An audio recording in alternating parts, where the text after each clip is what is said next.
Your calls are coming up for Debra Medina at 1-800-259-9231. MedinaforTexas.com is the website. Don't forget, my new film, Fall of the Republic, is out on DVD. Be part of the Second American Revolution. The answer to 1984 is 1776. Get the DVD at Infowars.com. Make copies of it and give it to everyone you know so they'll understand the globalist master plan from their own words, their own statements. Or call toll-free to get Fall of the Republic, 888-253-3139. You can also download it or watch it in super high quality at prisonplanet.tv. Now, Deborah, I want to go through a list of issues, but you brought up the Second Amendment.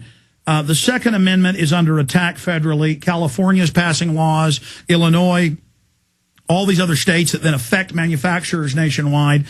Montana has passed a law and telling the feds we're going to manufacture firearms within the state, which is fully under the 9th and 10th Amendment. Give us your stand, your view of the Second Amendment and what you would do as governor to defend it. The founders said not only best you own arms, you better know how to use them as well as any government army. Not only do we need to own guns, we need to be very skilled in their use. We need to restore that.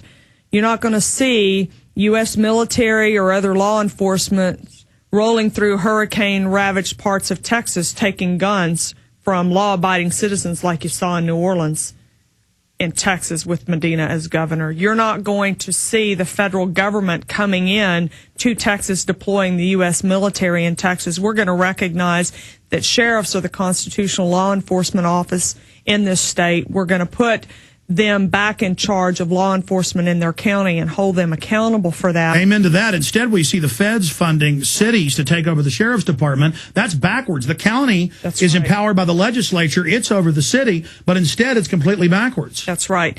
We have got to get back to a constitutional understanding, a constitutional republic. You were talking earlier about this notion that a principal role of government is justice, laws that apply equally to all of us. It doesn't matter what your race, your sex, your economic class, your business affiliation is. You live in the United States of America. You live in the great state of Texas. We have a set of laws. This is the republic, and they apply to all of us equally and the same. Absolutely. In New Orleans and even into Mississippi, they went into high and dry, even wealthy areas, and went in and said, you're not allowed to own guns. We're taking them, and didn't even give them back.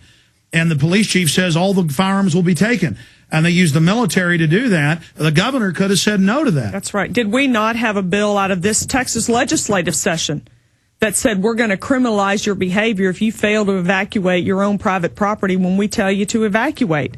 Not in Texas. And now they want to make you wear a bracelet when you leave with an RFID transmitter. Let's move on to the next subject. Well, let me bring this up. Would you look at implementing the Montana? Absolutely. So you would call for basically total open concealed carry, open carry, concealed carry. Open's already the law. Would you call for manufacturing firearms in Texas? Yes.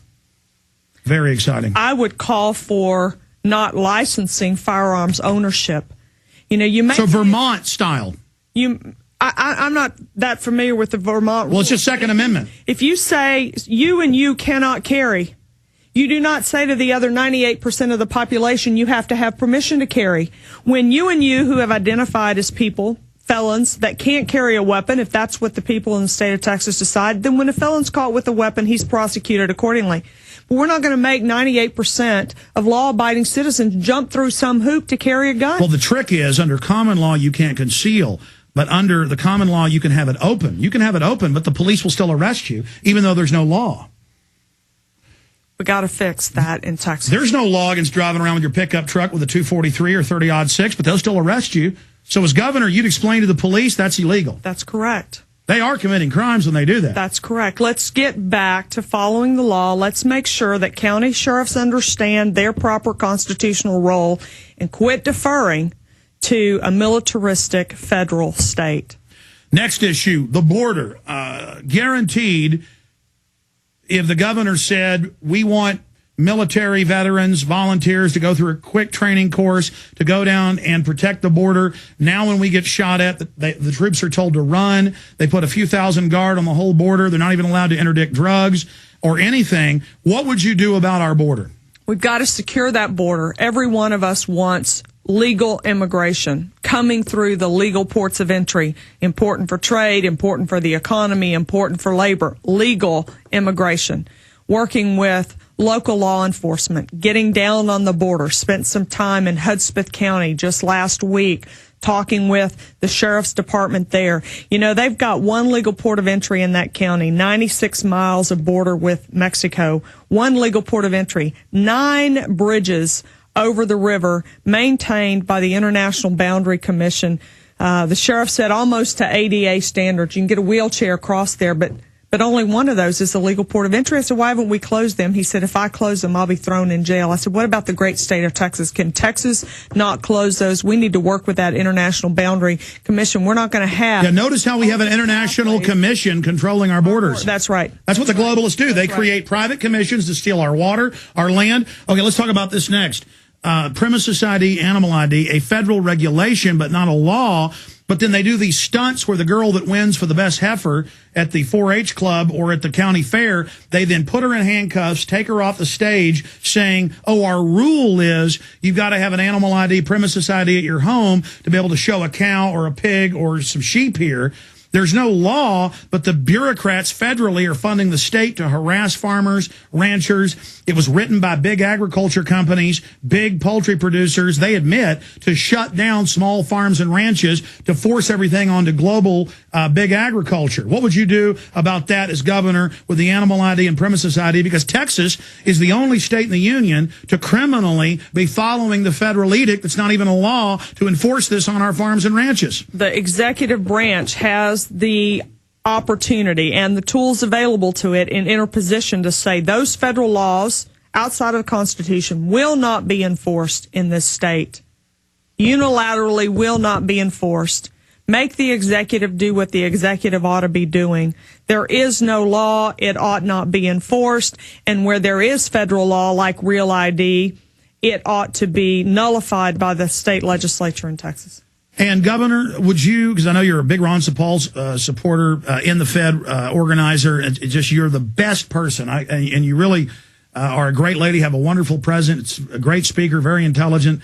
I just can't wait for you, if the people rise up, to crush Rick Perry and Kay Bailey Hutchinson and in the primary and to crush the Democrat. I believe this state, if you can win the primary, will not vote for a big government Democrat. The Democrats, people voted for them thinking that they would reverse the tripling of government Bush engaged in. Now Democrats are lower than Republicans in every poll. You are riding in on a wave of resistance to big government. If we can just get you in there, you can win against the Democrats. We can just win in this Republican primary that's coming up. And we're going to give those marching orders in a moment and then go to calls. What would you do on property tax and all these new medical districts and things they're creating? Every 4 or 5 months, a new bureaucrat shows up telling me a new tax I have on this TV/radio/film studio. All these new taxes are being erected on me, like we're Massachusetts or New York State or something, or California. The bureaucracy is just going to seed. What would you do about property taxes and all this big government garbage? We must remember property ownership and gun ownership, essential elements of freedom. Property tax has to go in Texas. Not just for the economic implications there, but because it is the thing that is most critical to preserving freedom.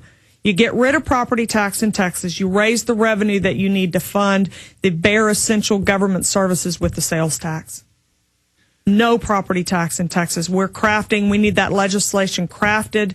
I'm beginning to say to people, we need to start writing that legislation today so that it is ready to be introduced in January of 2011. We get it through the session in that first 5 months and we get it done. We get rid of property tax in Texas.